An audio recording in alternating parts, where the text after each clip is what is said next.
ప్రియమైన దేవుని పిల్లలారా, ప్రభువైన అయిన యేసుక్రీస్తు నామములో మీకు నా వందనములు. ఈరోజు దేవుని వాగ్దానము కీర్తనల గ్రంథము 23వ అధ్యాయం 1వ వచనం. కీర్తనల గ్రంథము 23వ అధ్యాయం 1వ వచనంలో వాక్యం ఇలా ఉంది: యెహోవా నా కాపరి, నాకు లేమి కలగదు అని. ఈ వాక్యం మనకు చెబుతుంది మన జీవితానికి ఏ లేమి కలగదు అని. ఎందుకంటే మన జీవితానికి బాధ్యత వహించేవాడు మన దేవుడు కాబట్టి. మనకు ఏ అవసరాలున్నాయో ఆయనకు తెలుసు. మనకేం కొదువ లేకుండా ఉండడానికి ఆయన మనతో ఉన్నాడు.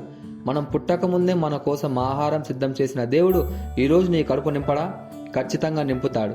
కానీ ఈ శరీర తత్వాన్ని బట్టి రేపటిని గురించిన ఆందోళన, భయం మనకు కలుగుతుంది.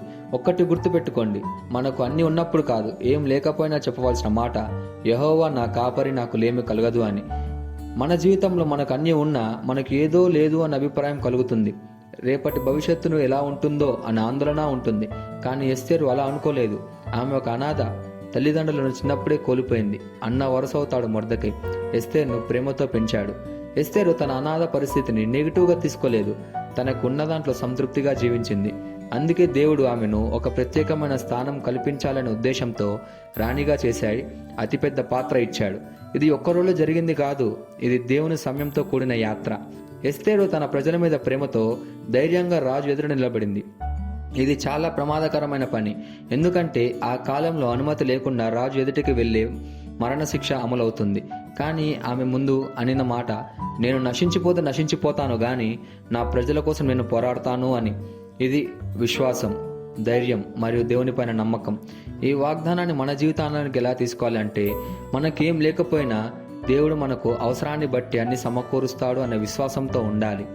రెండోదిగా, భయపడకుండా దేవునిపై నమ్మకంతో ముందుకు సాగాలి.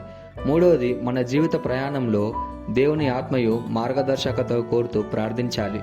నాలుగోదిగా, దేవుడు ఎస్తేరును ఉపయోగించుకున్నట్లు మనల్ని కూడా ఆయన తన మహిమ కోసం ఉపయోగించుకోవచ్చు అని గుర్తించాలి. ఈ వాగ్దానాన్ని మనం స్వతంత్రించలాగునా మనం ప్రార్థన చేద్దాం. మమ్మల్ని మిక్కిలిగా ప్రేమించిన ప్రియ పరలోకపు తండ్రి, నీకే కృతజ్ఞతాస్తుతులు, వందనాలు చెల్లించుకుంటున్నాం ప్రభువా. ఈరోజు నీ వాక్యం ద్వారా నీవు మాకు ధైర్యాన్ని ఇచ్చినందుకు కృతజ్ఞతాస్తుతులు చెల్లించుకుంటున్నాము. యెహోవా నా కాపరి, నాకు లేమి కలగదు అనే వాగ్దానాన్ని గుండెల్లో నిలుపుకుంటున్నాము.